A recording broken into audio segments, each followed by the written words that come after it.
اعوذ باللہ من الشیطان اللعین الرجیم بسم اللہ الرحمن الرحیم الحمد للہ والصلاة علی الہ واللعنۃ علی مستحق اما بعد فقد قال الامام محمد تقی من زار قبر عمتی بقم فلہ الجنہ۔ گرامی قدر سامعین اور ناظرین، آج کی اس مبارک تاریخ کے تعلق سے گفتگو ہے جس میں جناب معصومہ قم حضرت بی بی فاطمہ سلام اللہ علیہا اس دنیا میں تشریف لائیں اور آپ کے وجود ذی جوز سے سارا عالم منور ہوا۔ مومنین کو میں سب سے پہلے یکم ذی قعدہ کی اس مبارک تاریخ کے اعتبار سے معصومہ قم کی ولادت کی تبریک عرض کرتا ہوں اور امام زمانہ خدمت میں بھی مبارکبادی پیش کرتا ہوں تمام مومنین اور تمام علماء کرام و تمام مراجع اعظام کی خدمت میں اس مبارکبادی کو پیش کرتا ہوں اور شروع کرتا ہوں تھوڑی سی عظمت اور فضیلت جناب معصومہ قم کی۔ ظاہر ہے میں نے ذکر کر ہی دیا کہ آپ کی ولادت یکم ذی قعدہ 173 ہجری مطابق 21 مارچ 790 عیسوی میں ہوئی اور مقام ولادت مدینہ منورہ۔ آپ کے والد بزرگوار امام موسیٰ کاظم علیہ السلام جو باب الحوائج کے نام سے مشہور ہیں، اور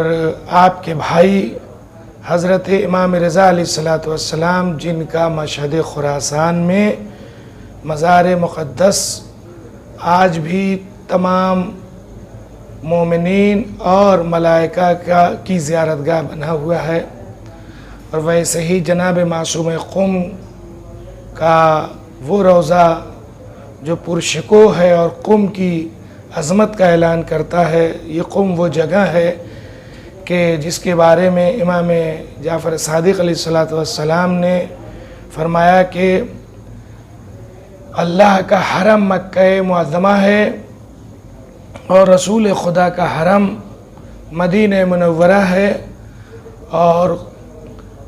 حضرت علی بن ابی طالب علیہ السلام کا حرم کوفہ ہے،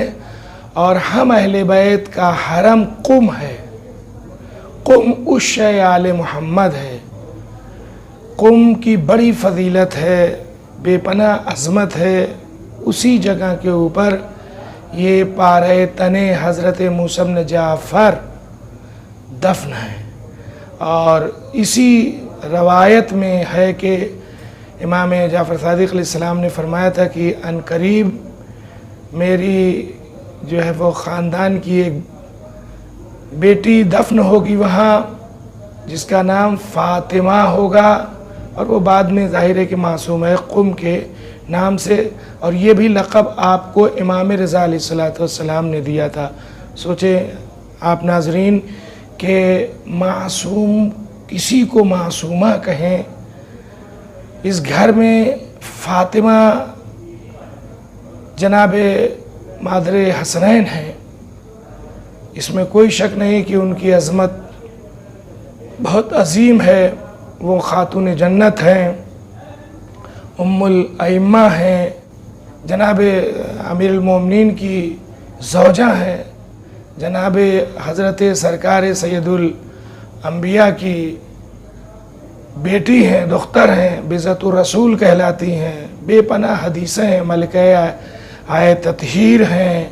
مباہلے کی شان ہیں، اور اس طرح سے آپ کے 2 بچے دونوں امام ہیں، اور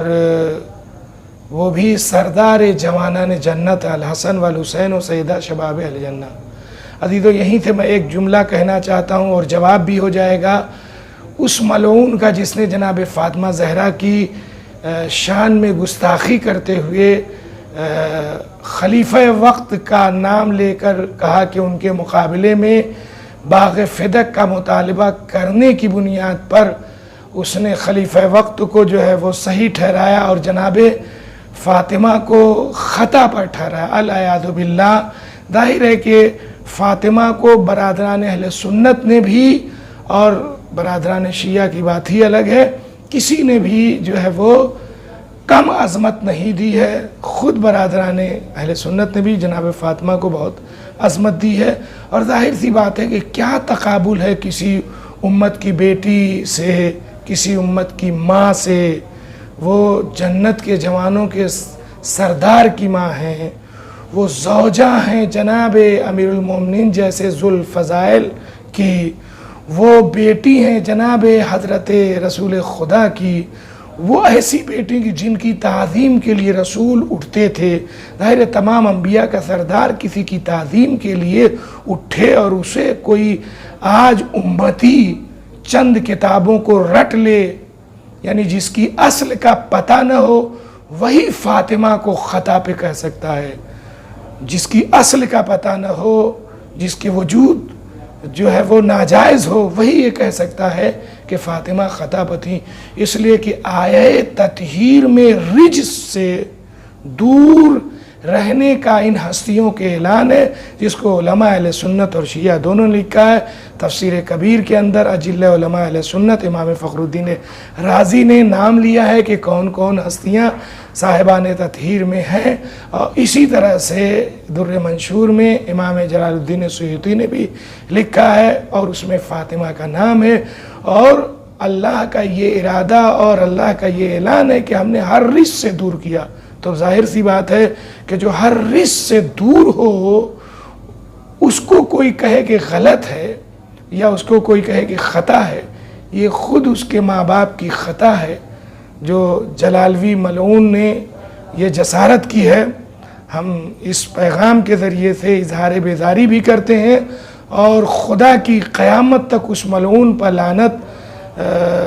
کی خبر بھی دیتے ہیں۔ ظاہر ہے کہ مباہلے میں جو صدیقہ کہلائے اور سچی ہو، آیت تطہیر جس سے رجس کو دور کرنے، جھوٹ بھی رجس ہے، خطا بھی رجس ہے، تو کیسے یہ ممکن ہے کہ اللہ قرآن جس کے جو ہے وہ رجس کے دوری کا اعلان کرے، اس کو کوئی ملعون خطا پہ کہے؟ یعنی اس کا مطلب یہ ہے کہ اللہ کے اعلان سے وہ بڑھ کے ہے، قرآن کے اعلان سے بڑھ کے ہے، جناب رسالت مآب کی سیرت و سنت سے بڑھ کے ہے۔ رسول گویا کہ اس کی تعظیم کے لیے اٹھتے تھے، یہ جب وہ آتی تھی تو سب نے لکھا بعزت الرسول کہا، اور اس کے بعد جو ہے وہ یہ بھی اعلان ہوا ہے جناب فاطمہ کے لیے کہ ان کا غضب خدا کا غضب ہے، ایک نہیں ہزاروں حدیث کے اندر جو ہے وہ خود فاطمہ تو بضعۃ منی رواہ الخاصہ والعامہ، صحیح بخاری سے لے کے اور جہاں جس نے فاطمہ کو غضبناک کیا اس نے رسول خدا اور اللہ کو غضبناک کیا۔ یہ ساری حدیثیں موجود ہونے کے بعد کیسا کوئی آدمی پڑھا لکھا ہے، کم پڑھا لکھا ہے، یا اس کے رجس یا اس کی نجاست وجود جو ہے وہ جناب فاطمہ زہرا جیسی طہارت کی ملکہ کو خطا پہ کہے؟ اسے کچھ نہیں آتا، پڑھا لکھا کچھ نہیں ہو سکتا، اس لیے کہ اگر پڑھا لکھا ہوتا تو یہ جانتا کہ جو بھی فاطمہ معصومہ کے مقابلے میں آئے گا وہ رجس ہے، اور فاطمہ معصومہ کو ہر رجس سے دور رکھا گیا، تو خطا بھی ایک رجس ہے، جھوٹ بھی ایک رجس ہے۔ وہ کہنا کیا چاہتا ہے کسی کو بچانے کے لیے ملعون؟ صرف یہی۔ تو بہرحال وہ ایک بعظیم ہستی تھی جن کا نام فاطمہ تھا۔ اب یہ فاطمہ نام کی دہرائی گئی ہے شخصیت جناب معصومہ قم کے نام سے۔ آپ کی ولادت کی تاریخ ہے، میں صرف ان کی جلالت قدر کے لیے ایک واقعہ بیان کرنا چاہتا ہوں۔ آپ علم حدیث میں بے پناہ ماہر تھیں، اور ایک واقعہ بحار الانوار کی 57ویں جلد میں یہ 216 صفحے کے اوپر یہ لکھا ہوا ہے کہ امام موسیٰ کاظم علیہ السلام ایک مرتبہ شیعوں کا ایک گروہ آیا کچھ مسائل علمی کو دریافت کرنے کے لیے، آپ سفر پر تھے، امام موسیٰ کاظم علیہ السلام یعنی آپ کے والد، تو جناب معصومہ قم نے اس کا پورا جواب تفصیل کے ساتھ لکھا، اور وہ لوگ لے کر چلے تو راستے میں آتے ہوئے کہیں امام موسیٰ کاظم علیہ السلام سے ملاقات ہوئی. انہوں نے ذکر کہ مولا یہ ہم آپ کے خدمت میں سوال لے کر آئے تھے جس کا جواب آپ کی بیٹی نے دیا ہے. تو آپ نے اس جواب کو پڑھا اور متبسم ہوئے، مسکرائے، اور ایک جملہ کا جو تاریخ میں لکھا ہوا ہے کہ فداہا ابوہا، یہ ایسی بیٹی ہے کہ اس کا باپ اس کے اوپر فدا ہو جائے. ظاہر ہے کہ حجت خدا ایک معصوم کا کسی کے اوپر جواب سے خوش ہو کر فدا ہونے کی بات کرنا، قربان ہونے کی بات کرنا، یہ اس کی عظمت کا عظیم اشارہ ہے. تو یہ ہے جناب معصومہ قم. خدا جو ہے وہ ہم سب کو ان کی زیارت کی توفیق دے، اس لیے کہ حدیث میں ہے امام محمد تقی علیہ السلام کی پھوپھی ہوتی ہیں. امام محمد تقی علیہ السلام نے فرمایا کہ جس نے بھی اسی کو میں نے عنوان قرار دیا، من زار قبر عمتی بقم، جس نے بھی قم میں میری پھوپھی کی زیارت کیا فلہ الجنہ، اس کے لیے جنت ہے. ظاہر سی بات ہے ہم لوگ زیارت میں جو معصومہ قم کے یہاں ہے، یعنی معصومہ قم کی زیارت ہے، اس میں یا فاطمہ تو اشفعی لی فی الجنہ، ہمارے لیے جنت کی شفاعت آپ کریں. ظاہر ہے کہ وہ عظیم ہستی اس دنیا میں آئی ہے کہ جس کا کوئی جواب نہیں ہے. ماں آپ کی نجمہ خاتون ہے، بھائی امام رضا علیہ السلام ہے، باپ امام موسیٰ کاظم علیہ السلام ہے. ایک بھائی کے سلسلے میں اور بھی تاریخ میں نام ہے، وہ ہیں حسین ابن موسیٰ. ہر اعتبار سے آپ کی شخصیت انتہائی با کمال ہے. خداوند عالم ہم سب کو جناب معصوم قم کی زیارت نصیب فرمائے. وآخر دعوانا الحمدللہ رب العالمین.